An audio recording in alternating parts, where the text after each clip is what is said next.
पास स्थित एक छोटा सा गांव है जिसका नाम है खगड़िया। इस गांव में एक परिवार था और उस परिवार के सदस्य थे सागरमल जी नाहटा, उनकी अर्धांगिनी मीठी बाई और उनकी 4 संतान। सागरमल नाहटा इस छोटे से गांव में मकई के दाने और मिर्ची पाउडर के साथ हल्दी धनिया का कारोबार करते थे। सागरमल नाहटा बहुत ही खुश मिजाज इंसान थे और अपने बच्चों के साथ साथ आसपास के बच्चों में वो काफी लोकप्रिय थे, क्योंकि वो हर रात बच्चों को कहानियां सुनाया करते थे। उस गांव के बच्चे उन्हें प्यार से नाना जी कहते थे। हालांकि उम्र में वो काफी छोटे थे, करीबन 40 साल। नाना जी अक्सर अपने घर के बरामदे में चारपाई लगाकर बच्चों को कहानियां सुनाया करते थे, पर उस दिन नाना जी की चारपाई तो वहां थी, पर नाना जी वहां नहीं थे। नाना जी को खोजते हुए बच्चे उनके कमरे तक गए और पाया कि नाना जी तो सोए हुए हैं। बच्चे भी आखिरकार बच्चे होते हैं, कहानी सुने बिना वो कहां वापस जाने वाले थे। उन्होंने नाना जी को उठाने का प्रयास किया, पर कई कोशिशों के बाद नाना जी की नींद टस से मस नहीं हुई। घर के अंदर बच्चों की हुड़दंग सुन मीठी बाई दौड़ती हुई कमरे में गई और बच्चों को डांट भगाया। हैरानी की बात यह है कि इतने शोर शराबे के बाद भी नाना जी की नींद टूटी नहीं। मीठी बाई को लगा कि शायद उनके पति आज बहुत ज्यादा थक गए हैं, इसलिए उन्हें जल्दी नींद आ गई। पर चौंकाने वाली बात तो यह है कि उस रात के बाद से हर रात उनका शरीर यूं शिथिल पड़ा रहता, मानो उनके शरीर में कोई जान ही ना हो।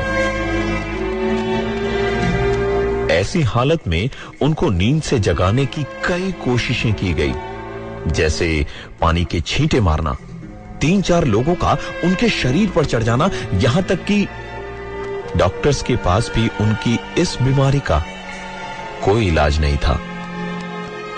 लेकिन आश्चर्यजनक रूप से सूरज की पहली किरण के साथ सब कुछ बदल जाता।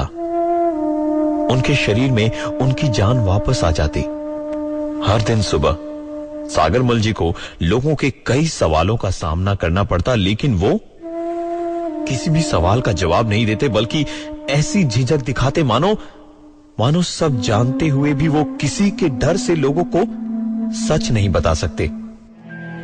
धीरे धीरे सागरमल जी का व्यक्तित्व बदलता जा रहा था। एक खुश मिजाज इंसान से वो अब काफी चिड़चिड़े, गंभीर, सहमे हुए से और डरे हुए से हो गए थे। अब वो बच्चों को कहानी सुनाने वाले नाना जी नहीं रहे। आखिरकार एक दिन उन्होंने अपनी चुप्पी तोड़ी और उनके इस तरह के व्यवहार की सच्चाई सबको बताई। उनकी बातें सुन सब हैरान हो गए थे। उनके साथ रोज होने वाले हादसों का कारण लोगों की यकीन करने की शक्ति के काफी परे था। उन्होंने बताया कि उनके शरीर में किसी रूहानी ताकत का निवास है, जो रात होते ही सक्रिय हो जाती है और उन्हें पूरी तरह से अपने वश में कर लेती है।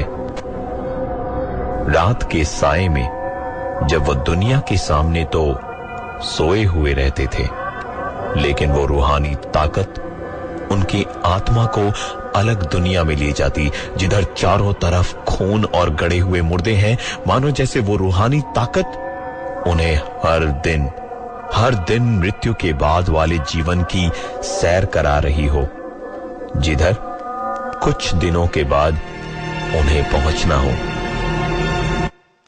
सागरमल जी ने आज चुप्पी इसलिए तोड़ी क्योंकि उस रूहानी ताकत ने उनसे स्पष्ट रूप से कहा है कि आने वाले 7 दिनों के अंदर वो उन्हें हमेशा हमेशा के लिए उस दुनिया में ले जाएगी।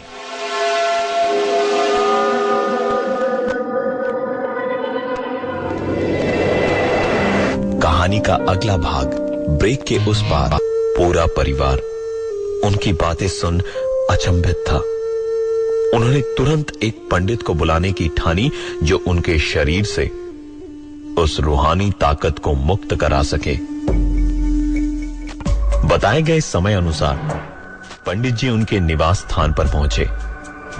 पंडित जब उनके घर की सीढ़ियां चढ़ रहा था तब सागरमल जी दरवाजे पर ही खड़े थे। पंडित को आता देख वो खुद सीढ़ियां उतरने लगे और पंडित के पास जाकर उसे बड़ी जोर का धक्का दिया, मानो उनके शरीर में असीम शक्तियां समाई हो। पंडित जी सीधा सीढ़ियों के नीचे जा गिरे और फिर वहीं से डर के मारे 9-2-11 हो गए। पूरे खगड़िया गांव में यह खबर आग की तरह फैल चुकी थी और क्योंकि सागरमल जी सबके बहुत प्रिय थे, गांव वालों ने उनके इलाज के लिए बगल गांव से एक बहुत ही प्रख्यात मौलवी को बुलाया। घर में पहला कदम रखते के साथ ही उस मौलवी को एहसास हो गया था कि ये रूहानी ताकत बहुत शक्तिशाली है और इस पर काबू पाने के लिए बहुत मशक्कत करनी पड़ेगी। अपनी तंत्र विद्या का इस्तेमाल करते हुए उन्होंने घर के चारों तरफ एक सुरक्षा कवच तैयार किया और घर के अंदर और ठीक बाहर एक एक लोहे की कील ठोकते हुए उसे कभी ना निकालने का मशवरा भी दिया। घर के ठीक बाहर उन्होंने एक ओखली में मिट्टी की हांडी रखी और घर के लोगों से गुजारिश करी कि घर से बाहर जाते वक्त और अंदर आते वक्त लोहे के डंडे से उस हांडी पर वार करें। इन सभी प्रक्रियाओं के बीच सबसे अहम कार्य यह था कि अगले 7 दिन तक घर वालों को यह ख्याल रखना था कि रात के वक्त सागरमल जी की आंख न लगे और वो किसी भी हालत में इस घर से बाहर कदम न रख पाए। अगले 7 दिनों तक सागरमल जी को घर में कैद करके रखना काफी मुश्किल था। पहले 2 दिन तो सागरमल जी ने कोई प्रतिक्रिया नहीं दिखाई, लेकिन जैसे जैसे समय बीतता गया उनकी उत्तेजना और ज्यादा उग्र होती गई। उन्होंने घर से बाहर जाने की हर संभव कोशिश की, यहां तक कि उन्होंने भावुकता को अपना अस्त्र बनाकर घर वालों को रिझाने की कोशिश की ताकि उनके आंसू देख घर वाले पिघल जाएं और उन्हें घर से बाहर ले जाएं। जब उनकी ये सारी कोशिशें विफल हो गईं, तब उन्होंने अपनी शक्ति आजमाने की कोशिश की, लेकिन घर वालों ने मिलकर उनको लोहे की जंजीरों से बांध दिया। इन सब चीजों से ज्यादा कठिन था उनको हर रात जगा कर रखना। सारी रात घर वाले हर एक मिनट पर पानी के छींटे मारकर उनको जगाए रखते थे। आज की रात कयामत की रात थी, क्योंकि मौलवी के अनुसार अगर 7वीं रात सब कुछ विधि पूर्वक हुआ तो ये रूहानी ताकत उनका कुछ भी नहीं बिगाड़ पाएगी। आज की इस रात पूरा परिवार तनाव में था।